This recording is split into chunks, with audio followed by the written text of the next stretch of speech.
Señor les bendiga, hermanos, en esta tarde. Ya estamos en un momento que nosotros estábamos esperando, el cual es el poder recibir la palabra de nuestro Dios. Así que vamos a prepararnos en nuestra mente, vamos a olvidar todo lo que queda atrás y vamos a extendernos hacia el estudio de la palabra de nuestro Dios. Así que estamos entrando ya prácticamente a la última parte del libro de los Proverbios. Hoy vamos a empezar el capítulo 25 con una sección diferente. Ahorita, cuando leamos el versículo 1, vamos a saber a qué me refiero con esta sección diferente. Pero bueno, es parte de ir conociendo paso a paso, punto por punto, la bendita palabra de nuestro Dios. Así que hoy abramos nuestras Biblias allá en el libro de los Proverbios, en el capítulo 25, y vamos a leer nosotros allá el versículo 1. Dice: también estos son proverbios de Salomón, los cuales copiaron los varones de Ezequías, rey de Judá. Hay una hipótesis que dice que el libro de Proverbios terminaba hasta el 24, y después de eso, tiempo después, más de 200 años después, el rey Ezequías, rey de Judá, encontró estos otros proverbios y los añadió a la escritura, sabiendo que eran también proverbios que había escrito Salomón. Así que estos últimos se tratan, por decirlo de alguna manera, de un anexo que adjuntó ahí Ezequías a través de los sabios o de las personas que estudiaban diligentemente la palabra en aquel entonces. Así que hoy vamos a descubrir qué nos dicen esos proverbios y qué enseñanzas tienen para nosotros también, y por qué para Ezequías fue importante incluirlos en la Sagrada Escritura. Dice así la palabra en el versículo 2. Dice: gloria de Dios es encubrir un asunto, pero honra del rey es escudriñarlo. Para la altura de los cielos y para la profundidad de la tierra y para el corazón de los reyes no hay investigación. Vemos lo que nos dice primeramente la palabra de nuestro Dios acerca de tantas cosas que nosotros simplemente no podemos entender cómo son, cómo funcionan. Y dice la Escritura que gloria de Dios es encubrir el asunto. Nosotros nos damos cuenta cuán grande es nuestro Dios a través de las cosas que nosotros simplemente no podemos comprender. Recién se ha enviado una misión a la luna, y pues la gente que está allá o que ha ido allá se ha quedado sorprendida del tamaño de la luna, del tamaño de la tierra, de las cosas que se ven allá en el espacio. Cómo nosotros pudiéramos, por un lado, ver cómo esto existe de siglo en siglo. Esto no es nada nuevo para la gente, para las sociedades en general. Ahí han estado siempre, y nosotros vivimos también en un pedazo de tierra, y hay cosas que no sabemos cómo funcionan, por qué la luna está ahí, lejos de la tierra, pero también tan cerca, y no chocan, no colisionan. Uno ve de repente los meteoritos, ve que vienen y han llegado a caer algunos en la tierra. ¿Pero qué es lo que mantiene a la luna así, separada de la tierra, sin que nada afecte? Imagínense que un día se venga la luna contra la tierra, pues sería el acabose, ¿verdad?, del mundo, nada más con que eso pasara.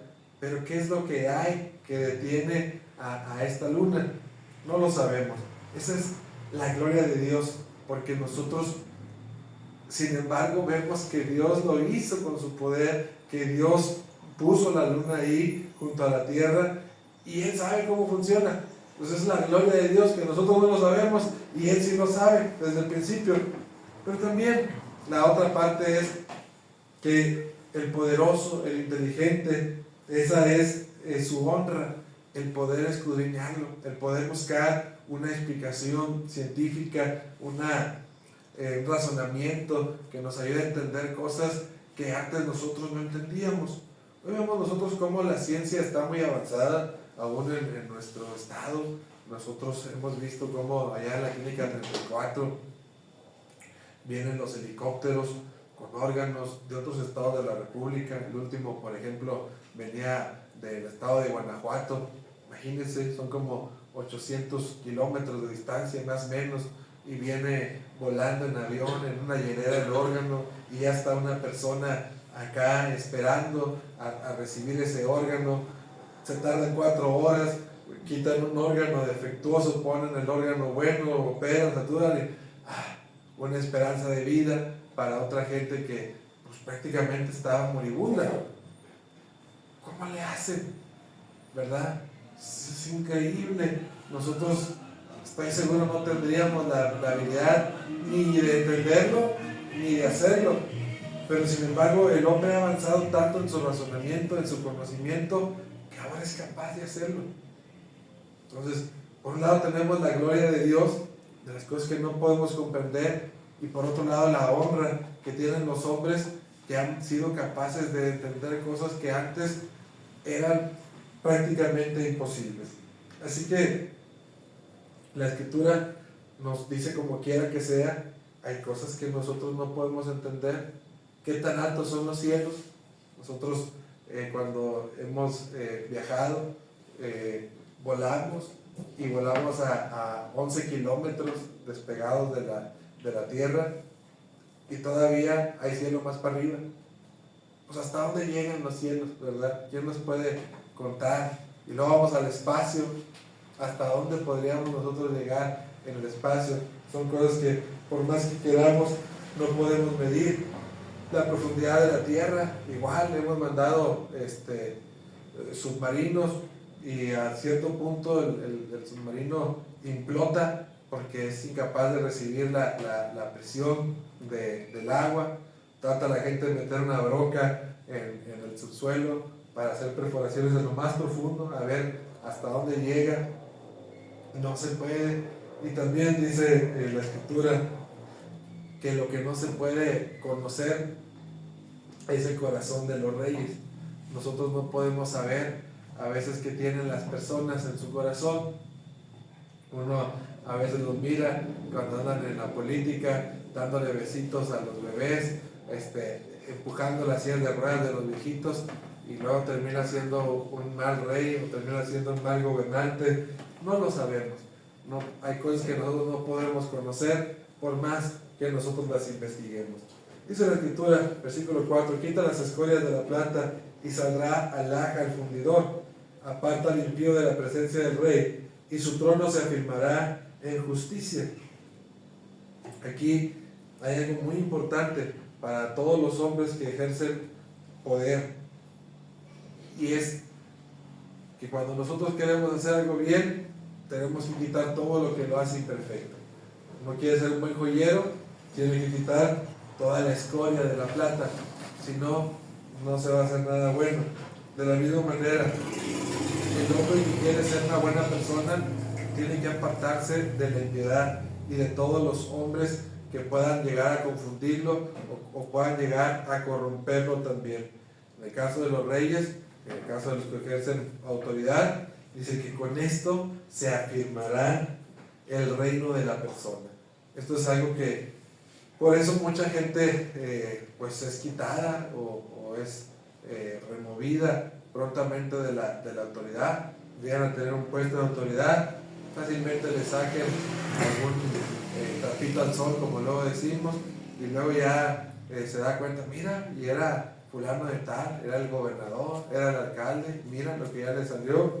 La gente que no se cuida de las personas con las que se junta, que no tiene cuidado de ver que sean gente buena, gente honesta, gente trabajadora, no va a afirmarse en cualquiera que sea la posición de poder, sea en el trabajo, sea en la escuela, sea en el gobierno, sea aún en la iglesia. Si la gente no hace las cosas bien, pronto será removida. Dice el versículo 6, no te alabes delante del rey, ni estés en lugar de los grandes.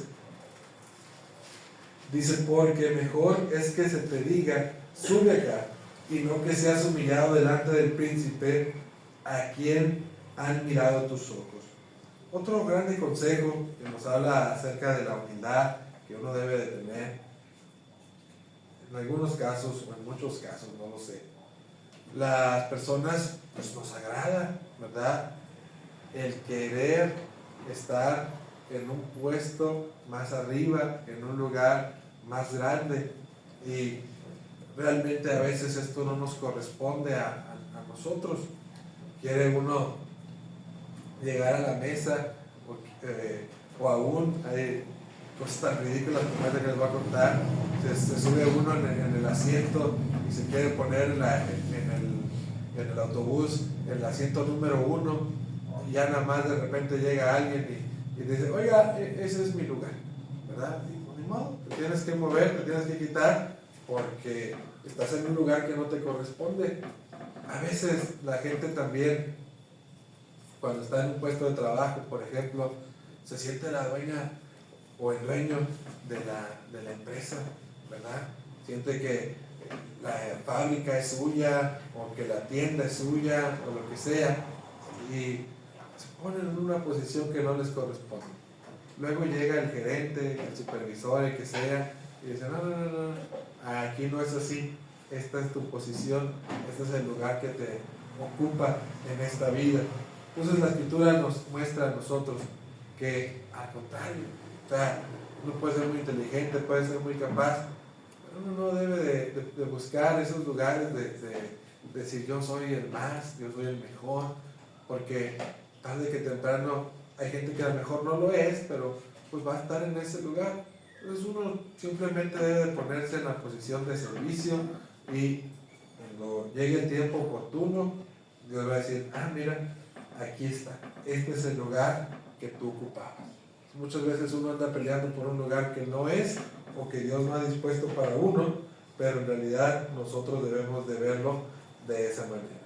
Dice la Escritura, no entres apresuradamente en pleito, no sea que no sepas qué hacer al fin, después de que tu prójimo te haya avergonzado. Trata tu causa con tu compañero y no descubras el secreto a otro, no sea que te deshonre el que lo oyere y tu infamia no pueda repararse. Miren, las Escrituras nos dice algo muy valioso, que el que quiera oírlo lo va a atender, y el que no, pues se le fue la información por no poner atención. Pero muchos de nosotros queremos entrar muchas veces a la disputa o al pleito demasiado rápido. Pasa en todas las circunstancias de la vida, ¿verdad? A veces uno ha visto videos que son tanto graciosos, donde están peleando dos personas en un carro, y no que tú, y no que este, que el otro, y se baja la persona muy envalentonada, y de repente se baja la otra persona del carro, un grandote, fornido, y le dice, no hay nada, no hay ningún problema, porque no estaba midiendo los alcances que pudiera tener la discusión. En los pleitos legales a veces es lo mismo. A veces uno quiere pelear por algo legalmente que no vale la pena estar peleando. La gente cuenta de un caso de dos personas que se estaban divorciando, y en realidad no tenían mucho que repartir entre ellos, ¿verdad? Pero queriendo uno darle en la torre al otro, dicen que van y consiguen al mejor abogado. Cada quien consigue al mejor abogado. ¿Cuánto va a cobrar? No, pues que $1,000 la hora. Y ustedes, no, pues que $1,000 también, porque somos los mejores para divorciar gente. Bueno, pues imagínense la cantidad de dinero que se puede ir en un pleito de estos. Y entonces, ya cuando los abogados tienen el caso, conocidos entre ellos, dicen, oye, ¿traes el caso de fulano? Sí, y tú traes el, sí. Bueno, ¿y qué tienen? No, pues nada más la casa y el carro, más que otro mueble que han comprado. Oh, y luego, ¿cómo le vamos a hacer? No, pues es que el cliente dice que él quiere que le den su mitad. ¿Y el tuyo qué quiere? No, pues que le den su mitad. Dice, entonces ¿para qué nos contrataron si entre ellos se pudieron haber puesto de acuerdo en ese pleito? Bueno, a veces así nosotros entramos en pleitos con gente y luego es lo que dice la Biblia, dice, luego no saben qué hacer al fin, o sea, se desperdició el recurso, te metiste con alguien que es más grandote que tú, que es más fuerte que tú, al final simplemente tú quedaste en ridículo, porque hay veces también que pasa eso, hay gente que no tiene la razón, claramente no tiene la razón, pasan muchos videos en el internet acerca de eso, y como hay gente que dice, miren lo que me están haciendo. Pues ¿qué? Están aplicando la ley, o sea, tú claramente tienes la razón y luego se le va toda la gente encima a que publicó el video tratando de justificarse. O sea, un montón de cosas que llegan a pasar en este tipo de detalles. Así que dice la escritura muy claramente, dice, trata tu causa con tu compañero. O sea, si no hay necesidad de entrar en pleito, si no hay necesidad de discutir, ve y platica. Ve y dile, oye, traigo esta bronca contigo, mira, yo creo que esto es así, esto es así, vamos a arreglarnos mejor entre tú y yo, a no meter a nadie más, tú y yo nos arreglamos, tú y yo hacemos las cosas bien, y si se arregló, pues qué bueno, ya nos ahorramos nosotros todo el pleitazo, todos los golpes, todo el gasto de dinero, todo el estrés que recibimos, nos arreglamos de una vez desde nosotros mismos, pero pues lamentablemente a veces queremos hacer el problema tan grande, y dice la escritura, llega el punto en el que ya no se puede arreglar, dice el versículo 10, no sea que te deshonre el que lo hiere y tu infamia no pueda repararse.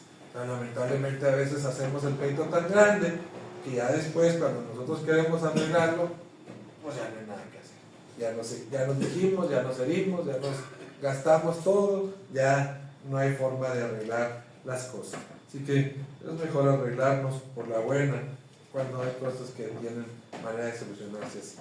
Dice la escritura en el versículo 11, manzana de oro con figuras de plata es la palabra dicha como conviene, como zarcillo de oro y joyel de oro fino es el que reprende al sabio que tiene oído dócil. Fíjense, aquí la escritura nos va a hablar de la boca y del oído y va a decir cómo a veces la palabra se convierte en una manzana de oro con figuras de plata. Nosotros a veces tenemos la oportunidad de ir a las mueblerías, o por ejemplo los que lo han hecho, van a la carretera nacional, allí en el área de Los Cabazos, y a veces ven mucha artesanía, mucho mueble rústico que labran a veces a mano, o que, bueno, le dan una decoración bonita. Entonces, imagínense ustedes dentro de todas esas chucherías que uno a veces busca encontrarse unas manzanitas de oro, imagínense lo que es eso, con unas, en un plato, en una charola de plata, y decir, lo voy a poner ahí en el centro de mesa. Uy, pues estoy seguro que de entrada, cuando invitáramos a alguien a comer, dirían, ¿qué es eso que tienes ahí en la mesa? No, y son de oro. No, y no sabes del plato, el plato es de plata. Entonces, todo el mundo se quedaría así como que, ¿y cuánto te costó eso? Sería la pregunta lógica que haría. Y el envidioso diría, ¿y dónde lo compraste? ¿Verdad? Aunque yo también quiero uno. Bueno, dice la escritura que cuando nosotros decimos la palabra como conviene, es eso. Se convierte en eso, en esas manzanitas de oro, en un platito de plata. Así se convierte la palabra de uno. Es un arte el saber hablar. Hay gente que yo he conocido, ¿verdad?, que se ve muy guapa físicamente y luego cuando habla dices, así te hubieras quedado, man. Mejor no hubieras dicho nada, ¿verdad? Pero el que habla, a veces, aunque no esté muy agraciado o aunque al final del día no tenga mucho dinero o no tenga otro talento, hay gente que vive solamente de cómo habla, de cómo dice las cosas, del tono de voz que tiene. Es algo hermoso cuando alguien dice la palabra como debe de decir. Al contrario, uno las conoce, hay unas muchachas que están muy bonitas, pero en cuanto hablan empiezan a salir la lengua viperina y empiezan a salir los sapos y los impieces y todo tipo de cosas. Y uno dice, ay Diosito santo, así déjalo, ¿verdad? Pero por otro lado, dice la escritura, que el oído también, cuando está puesto a escuchar lo que tiene que escuchar, es como un oído que tiene un buen arete o un arete bonito. Las mujeres pues, saben de esto más que nosotros los hombres. Muchas buscan los aretes y están buscándolos. A ver, este se ve bonito. Ay, mira este. Ay, mira el otro.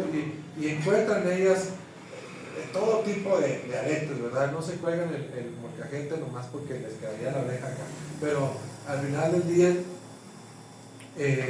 buscan adornarse el oído. Bueno, ¿quieres tú verte bien sin necesidad de gastar en aretes de oro, en aretes de plata o en cualquier piedra preciosa? Haz tu oído dócil. Una persona que tiene su oído dócil es una persona que sorprende. Yo no sé si ustedes han escuchado esta frase, no, pero a lo mejor es de nuestro tiempo, pero decía, es que ese muchacho es bien entendido. Era una frase que se utilizaba en aquel entonces, que tú le decías algo, ves, vas, haz, haces. Escúchame lo que te voy a decir, y agachaba la cabeza y escuchaba lo que se le tenía que decir. Hoy no, hoy le dice a la gente ves y le tienes que decir hasta la 30ª vez y a ver si te hace caso, ¿verdad? Hoy le dice al muchacho, mira, te estoy diciendo esto por tu bien. ¿Tú qué sabes? O sea, la gente no tiene esas cualidades en su vida, en su corazón. Pero dice la escritura que así como el arete, que hace ver, que quiere usted ponerse unos aretes bonitos, ahora que se usan mucho los piercings, déjame pongo un arete, déjame pongo, quiere usted verse bien de su oído. Sea una gente que pone atención a lo que se le manda, a lo que se le dice, sea una persona obediente y usted se va a ver bien. Dice el versículo 13, como frío de nieve en tiempo de la siega, así es el mensajero fiel a los que lo envían, pues al alma de su Señor da refrigerio. Así que la escritura nos habla, esto es algo que en realidad yo no sabía, pero que en el tiempo de la siega había personas que se dedicaban a ir a las montañas más altas y allá en las montañas más altas encontraban la forma de agarrar la nieve o agarrar el hielo y luego se venían con esa especie de hieleras que tenían en aquel entonces y venían con la gente que estaba trabajando en el campo y le decían, un vasito de agua helada. Imagínese usted lo que ha de haber sido para esa gente recibir después de estar todo el día trabajando con el sudor y tener ese agua tan helada o tan fría. O sea, ha sido un placer, como para nosotros lo es también hoy en día, aunque hoy pues es relativamente fácil, ¿verdad?, obtener agua fría. En aquel entonces imagínense todo lo que tenía que pasar para que alguien pudiera tener agua helada, así que era algo muy especial. Así que la palabra de nuestro Dios dice que cuando el mensajero es fiel a los que lo envían, dice que hasta el alma de su Señor da refrigerio. Esto es bien importante, mis hermanos, especialmente cuando nosotros hablamos del mensaje de la palabra de nuestro Dios, porque la palabra de Dios refresca la sed espiritual que nosotros tenemos. Cuando se predica la palabra, nosotros saciamos nuestra sed espiritual, nos refresca nuestra alma. A veces nosotros queremos escuchar cualquier clase de cosas para entretenernos, pero la palabra de Dios no entretiene, la palabra de Dios refresca, da una frescura al alma y al ser interior de cada uno de nosotros. Dice que como nubes, versículo 14, y viento sin lluvia, así es el hombre que se jacta de su falsa liberalidad. ¿Qué quiere decir esto? Hay gente que dice que es muy buena, pero en realidad no hace nada. Es que yo soy bien bueno, es que yo ayudo, es que yo esto, es que yo te voy a dar, es que tú vas a tener cuando esto que el otro. Bueno, hay gente, ¿verdad? A veces los hijos, no, mamá, cuando yo sea grande yo le voy a pagar la comida completa, le voy a comprar una casa. Bueno, dice el dicho, de lengua me como un plato, ¿verdad? Mucha gente que promete, que dice, que hace, que deshace, que dice nada. Esa gente es nada más como las nubes y los vientos.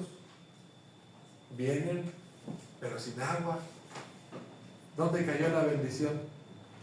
Mucho ruido. A veces cuando estamos en estos días escuchando los truenos, caen los truenos fuertísimos y dicen, ay, viene el agua, y no cae nada. Y dicen, pues, ¿de qué se trata? Nomás nos engañaron. Así hay mucha gente que hace mucho ruido, pero no ayuda, no sirve para nada. Pues es mucho ruido, nada más. Dice la Escritura, con larga paciencia se aplaca el príncipe y la lengua blanda quebranta los huesos. Dos cosas que deben de haber siempre en nosotros. Uno debe de ser paciente, especialmente con las personas difíciles. Yo sé que a veces las personas difíciles a la primera de cambios uno quiere salir huyendo, pero uno debe ser paciente. Y luego, uno debe de ser una persona que conteste suavemente, que imagínense, de mal genio el otro y de mal genio nosotros, pues la lumbre nunca se apaga con más lumbre, la lumbre se apaga con lo opuesto. Entonces nosotros debemos de ser pacientes y no hablar de más, no contestar airadamente ni enojados. Dice el versículo 16, hallaste miel, come lo que te basta, no sea que asqueado de ella la vomites. La miel era un placer en aquel entonces, porque realmente no había nada más dulce que la miel. Pero la miel no era fácil de encontrar, o no es fácil aún hoy en día de encontrar miel. Pero a veces, como en todas las cosas, las personas que encuentran algo así, se lo quieren acabar en un rato. ¿Y qué pasaba con esa gente? Pues después terminaba vomitándola porque había comido de más, aunque era un placer y era un manjar en aquel entonces, y yo creo que para muchos todavía lo es, terminaba vomitándola también. ¿Qué se refiere esto para nosotros en nuestra vida? Bueno, muchos de nosotros tenemos ciertos gustos que son permitidos, ¿verdad? Por ejemplo, hay alguien a quien le gusta la comida, a quien no. Ok, puedes disfrutar, te gusta comer de vez en cuando un pedazo de carne asada, un pedazo de barbacoa, un pedazo de pastel, pues cómetelo, no pasa nada, es algo que la vida te da para que seas feliz. ¿Cuál es el problema? Que en vez de comerte unos tacos de carne asada, te quieras comer toda la vaca, ¿verdad? ¿Qué te va a pasar? Pues vienen las enfermedades, vienen la indigestión, etc. ¿Te gusta dormir? Pues duerme. Qué padre, la gente que le gusta dormir, puedes dormir. ¿Quieres dormir 18 horas al día? ¿Verdad? O sea, tendrías que agarrar tiempo para trabajar, tendrías que agarrar tiempo para hacer tus actividades con la familia. O sea, no puedes ser productivo si duermes las 18 horas al día. O sea, la Biblia no nos niega, hermanos, y esto es algo muy importante que debemos de saber todos nosotros. La Biblia no nos niega los placeres. A veces la gente cree que es malo agarrar algo que a uno le gusta, algo que uno quiere. No, es que está mal que vea la tele. Los cristianos no vemos la tele. ¿Dónde está lo malo en eso? No, es que está malo que la gente se perfume, que la mujer se maquille. ¿Dónde está lo malo en eso? Son cosas que al final del día Dios hizo para que nosotros las disfrutemos en su momento, en su tiempo. Hay cosas que no tienen nada de malo. Yo no tengo que decirlo así. No tienen nada de malo. Por más malo que usted lo vea, no tiene nada de malo. Aunque usted y su creencia creen que está mal, pues lo estará mal para usted. Pero no tiene nada de malo. Ahora, eso quiere decir que porque no tiene nada de malo, yo puedo hacerlo hasta que me reviente la panza. Pues no. Todo es con moderación, ¿verdad? Porque ahí es donde se vuelve lo malo, aunque sea algo bueno. La miel no es mala. Otro día que traía la garganta cerrada, me aventaba mis 2 cucharaditas de miel y me regresaba algo la voz. ¡Qué bendición! Pero si yo me acabo todo el panal de miel, pues voy a traer el azúcar a 1,000,000 y me va a dar un coma diabético. ¿Me explico? O sea, hay muchas cosas que claramente la palabra de Dios no condena y que uno puede hacerlas si quiere, pero tienes que medirte aún en ese tipo de cosas. Dice la escritura: detén tu pie de la casa de tu vecino, no sea que asqueado de ti te aborrezca. Este es un consejo importante, ¿verdad? Es bueno siempre tener buenas relaciones con todo el mundo. Buenos días, buenas tardes, buenas noches. Dios lo bendiga, Dios lo ayude, Dios lo cuide. Hay una estornuda, salva. Cuando uno se mete demasiado en la vida de los demás, con el tiempo llega a ser uno una molestia. Ya, insisto yo, a veces hasta traes una canción, un canto, pero ya cuando lo escuchas todo el día, todos los días, dices, ya, no lo cantes, por favor, ¿verdad?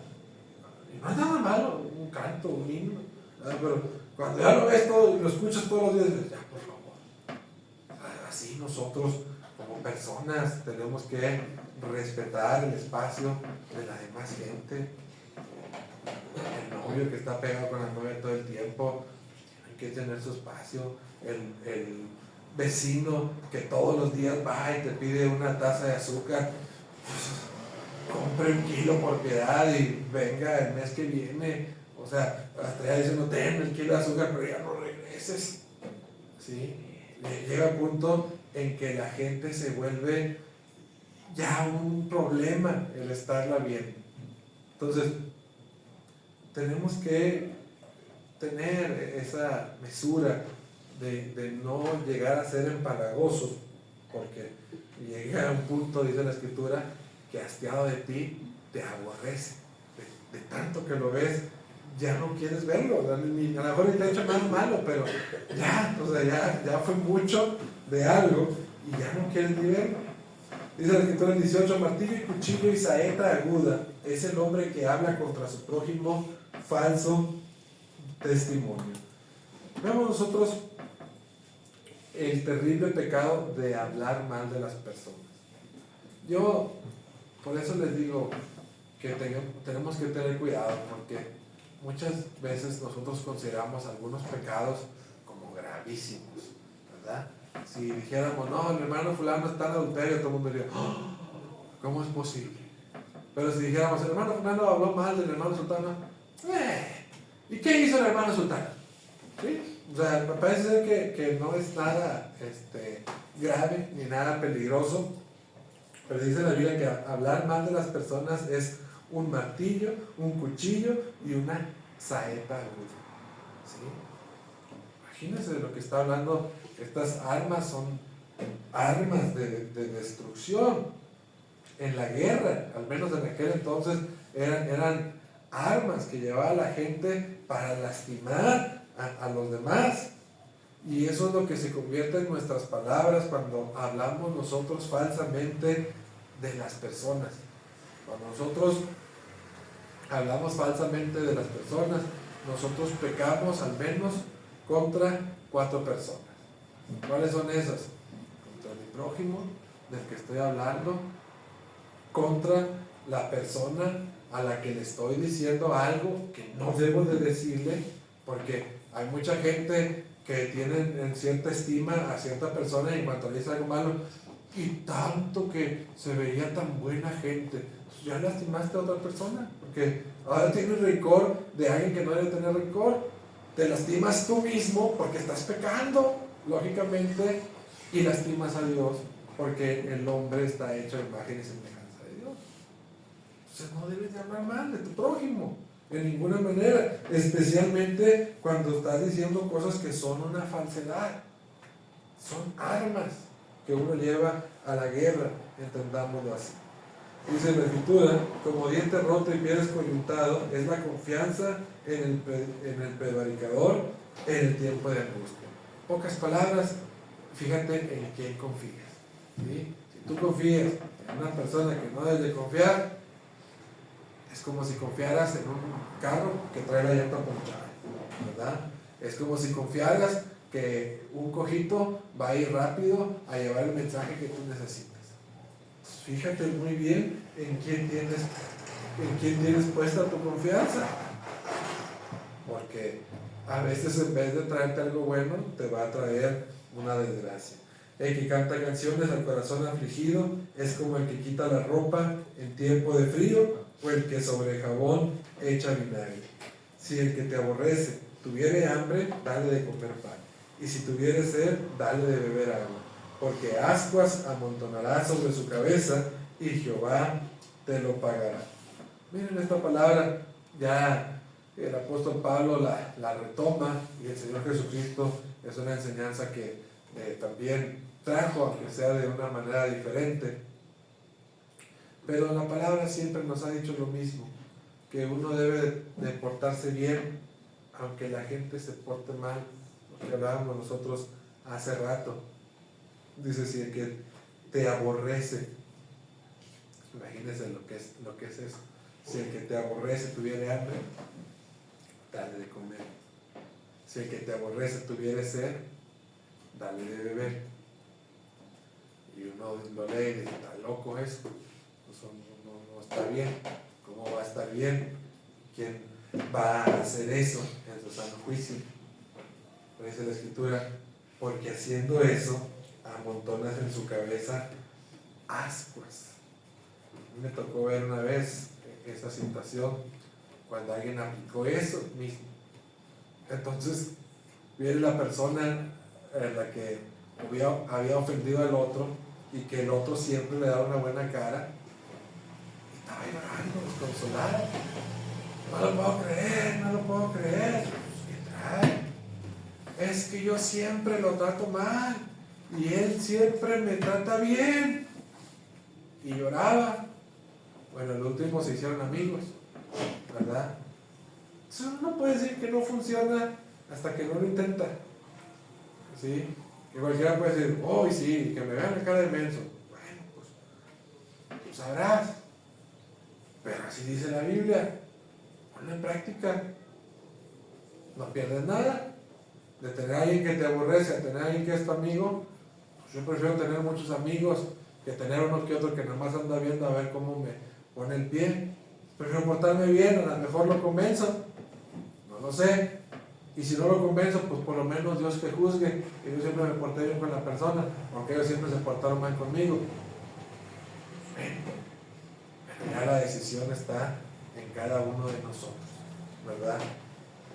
Dice la Escritura en el versículo 23, el viento del norte avienta la lluvia y el rostro airado la lengua detractora. Mejor es estar en un rincón del terrado que con una mujer rencillosa en casa espaciosa. Como el agua fría al alma sedienta, así son las buenas nuevas de las tierras lejanas. Como fuente turbia y manantial corrompido, es el justo que cae delante del impío. Fíjense, mis hermanos, porque esto es una verdad dura de la que vamos a hablar ahorita. Hay gente, porque así lo es, y lo voy a decir con todas sus letras, que es de lo peor. así. Dicen palabrotas, le hacen daño a las personas, roban, lo que usted quiera, ahí largo, etcétera, etcétera, etcétera. Es un de todo, ¿verdad? Y hay gente, espero yo como nosotros, que tratamos de hacer las cosas bien. ¿Sí?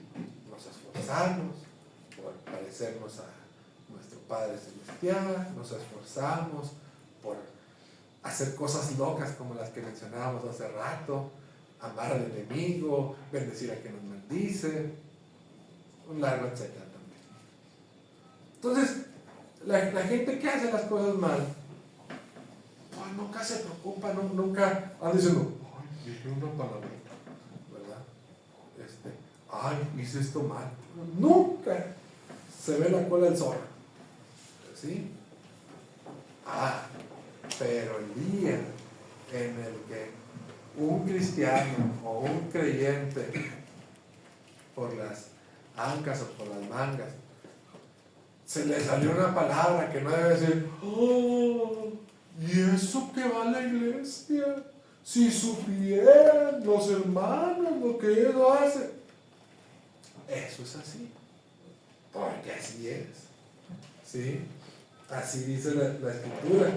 Dice que como fuente turbia y manantial corrompido es el justo que cae delante del impío. O sea, se supone que uno debe de ser una fuente de agua pura, pero en cuanto sale el agua medio turbia, que cuando sale el agua de la llave con mucho cloro, me dice, ahorita no tomes de esa agua, porque esa agua te va a hacer daño.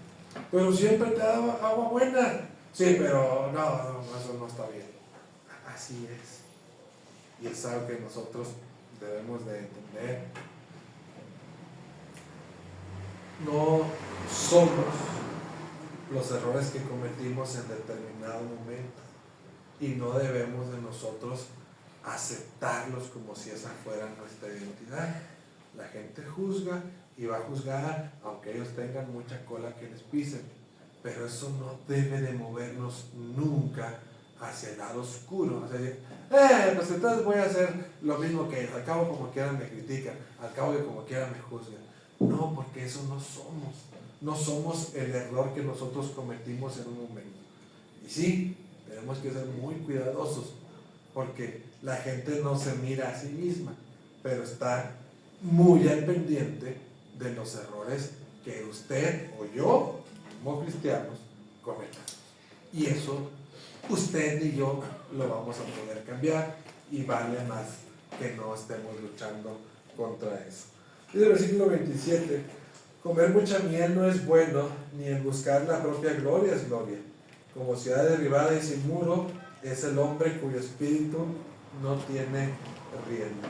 Otro gran ejemplo. Buscar la propia gloria no es gloria. Hermanos, tenemos que aprender a vivir cada día de nuestra vida, no para obtener gloria, honores o riqueza, sino cuando nosotros cambiamos el pensamiento, entiéndase bien, nosotros tenemos que transitar de buscar nuestra gloria a buscar honrar y glorificar a nuestro Dios. Ese es el problema con muchos de nosotros, ¿verdad? Que buscamos nuestra gloria y no la gloria de Dios. Pero todo lo que hagamos, sea de palabra o sea de hecho, que todo sea para glorificar el nombre bendito de nuestro Dios y nuestro gran Salvador, Jesucristo. Así que Dios los bendiga, hermanos. Esta es la lección del día de hoy. Vamos como siempre a cantar un himno.